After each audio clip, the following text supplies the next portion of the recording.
ये भक्तजनों, जय श्री कृष्णा। हमारे YouTube चैनल में आपका बहुत बहुत स्वागत है। आप सब भक्तों को पुरुषोत्तम मास की हार्दिक शुभकामनाएं। भगवान श्री लक्ष्मी नारायण जी का भरपूर आशीर्वाद आप सबके जीवन पर बना रहे। आप सभी स्वस्थ रहें, व्यस्त रहें, मस्त रहें, निरंतर उन्नति को प्राप्त करते रहें। इस बार 19 वर्ष के बाद श्रावण मास अधिक मास में प्राप्त हुआ है, जो कि बड़ा ही पुण्यदायक महीना है। वैसे तो अधिक मास 3 साल बाद आता है। पुरुषोत्तम मास में वो सभी शक्तियाँ समाई हैं जो भगवान में समाई हैं। इसलिए पुरुषोत्तम मास में स्नान करने का, दान करने का बहुत अधिक पुण्य प्राप्त होता है। पुरुषोत्तम मास में पुरुषोत्तम मास की कथा श्रवण करनी चाहिए। इसमें लहसुन, प्याज, मांस, मदिरा का पूरी तरह त्याग करना चाहिए। अब हम आपको अधिक मास के 23वें अध्याय की महात्म्य कथा सुनाने जा रहे हैं। बोलो श्री लक्ष्मी नारायण भगवान की जय, पुरुषोत्तम भगवान की जय। राजा बोले, हे मुनिश्रेष्ठ, पुरुषोत्तम मास में दीपक दान का क्या फल है, कृपा कर कहिए। वाल्मीकि बोले, हे राजन, जिस पाप नाशनी कथा सुनने से 5 प्रकार के पाप दूर हो जाते हैं, उसे सुनो। सौभाग्य नगर में सत्यवक्ता, बुद्धिमान, पराक्रमी चित्रबाहु नाम के प्रसिद्ध राजा हुए हैं। वे राजा सहनशील, सब धर्मों को जानने वाले, शीलवान, रूपवान, दयालु, ब्राह्मण भक्त, भगत चरित्र सुनने वाले, अपनी स्त्री से प्रेम करने वाले, पशु, पुत्र, हाथी, घोड़ा, रथ एवं पैदल सेना वाले तथा धन धान्य युक्त थे। अपनी रानी के साथ युवक राजा पृथ्वी का शासन कर रहे थे। वे श्री कृष्ण के अतिरिक्त और देवता को नहीं मानते थे। एक दिन चित्रबाहु ने दूर से आते हुए मुनि श्रेष्ठ अगस्त्य जी को देखा। तब दंडवत प्रणाम करके विधि पूर्वक पूजन किया और प्रेम पूर्वक आसन पर बिठाकर विनय पूर्वक बोले, हे मुनि श्रेष्ठ, आज मेरा जन्मदिन, राज्य भवन सब सफल हुए। जो श्री कृष्ण सेवक आप मेरे यहाँ पधारे। तारों की चमक तभी तक है जब तक सूर्य उदय ना हो। इसी प्रकार अन्य ब्राह्मण तभी तक पूजनीय हैं जब तक वैष्णव ब्राह्मण ना हो। अगस्त्य जी बोले, हे चित्रबाहु, तुम धन्य हो तथा तुम्हारी प्रजा धन्य है, जो तुम सरीखे वैष्णव राजा से रक्षित है। उस राज्य में न रहने वैष्णव राजा ना हो। सुने वन में रहना अच्छा है, किंतु अवैष्णव राजा कहना अच्छा नहीं। भले आदमी उसे ही राजा कहते हैं जो श्री कृष्ण के चरण का आश्रय हो। उसके ही राज्य में प्रजाजन सुखी होते हैं। हे राजन, आज मेरे नेत्र सफल हुए जो तुमको देखा, तथा वाणी सफल हुई जो तुम्हारे साथ बातचीत की। इस राज्य का आप पालन करिए, ये मेरी आज्ञा है, मैं जाता हूँ। नारायण बोले। इस प्रकार कहकर जब अगस्त ऋषि जाने को तैयार होने लगे, तब प्रतिवता रानी ने आकर उन्हें भक्ति पूर्वक प्रणाम किया।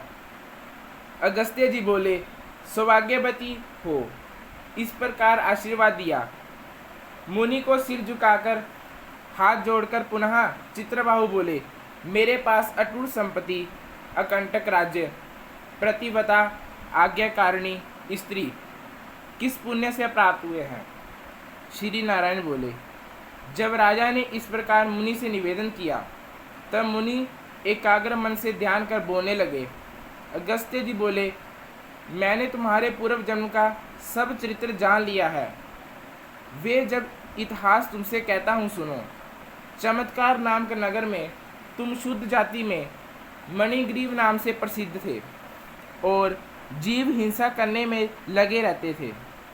नासिक, दुष्ट स्वभाव, पराई स्त्रियों को छीनना, किए हुए उपकार न मानने वाले, शिष्टाचार रहित तुम स्वभाव से ही थे।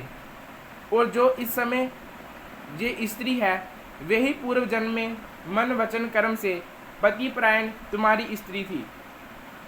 पाप कर्म के कारण तुम्हें भाई बंधुओं ने जाति से अलग कर दिया था। राजा ने भी इसी अपराध के कारण तुम्हारा धन छीन लिया था, और जो बाकी कुछ धन बचा बेजाति के भाइयों ने छीन लिया। इस प्रकार धन नष्ट होने पर तुम्हारी पुनः बहुत से धन पाने की इच्छा हुई। धन नाश होने पर भी इस सती स्त्री ने तुमको नहीं छोड़ा, किंतु अन्य जनों से निरस्कृत होने के कारण तुम नगर छोड़कर वन में चले गए। वन में जीवों को मारकर अपना निर्वाह करने लगे। हे राजन, उस समय भी पत्नी तुम्हारे ही साथ थी। एक समय मणिग्रीव धनुष बाण लेकर वन में शिकार की खोज में गया, जहाँ पर बहुत से मृग आदि पशु रहते थे। उसी मनुष्यहीन जंगल में रास्ता भले एक महा जोगी उपदेशी अत्यंत घबराए हुए घूम रहे थे। दोपहर का समय हो गया, रास्ता मिल नहीं रहा था। प्यास के कारण व्याकुल होकर गिर पड़े तथा बेहोश हो गए। हे राजन, उनकी मरणासन अवस्था हो चुकी थी। उस समय तुम वहां पहुंचे, रास्ता भूले। बेहोश उन ब्राह्मण को देखकर तुम्हें दया आ गई। उन्हें उठाकर तुम अपने स्थान पर ले गए। तुम दोनों ने उसकी सेवा की। थोड़ी देर बाद उपदेव होश में आ गए और बड़ा आश्चर्य करने लगे। मैं तो वन में था, यहाँ कौन लाया? श्री नारायण बोले, हे देव। तब मणिग्रीव ने कहा, आप घबरावे नहीं।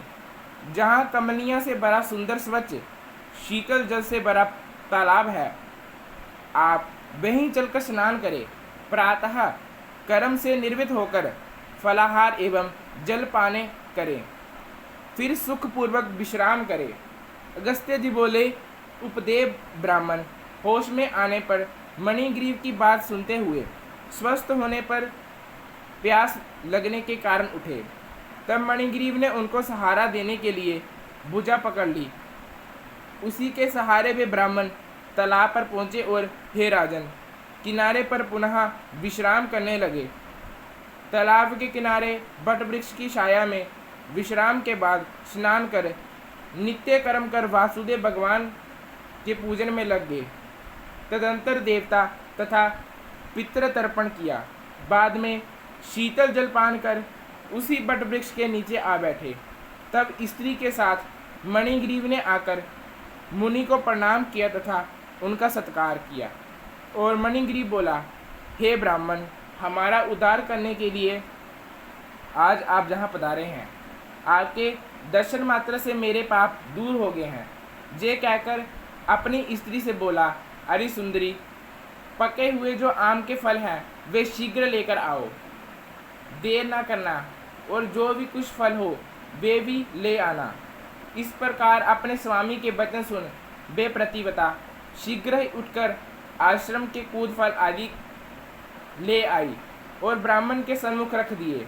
मणिग्रीव बोला, हे श्रेष्ठ मुनिजन, इन फलों को स्वीकार करें तथा हम दोनों को कृपा कृतार्थ करें।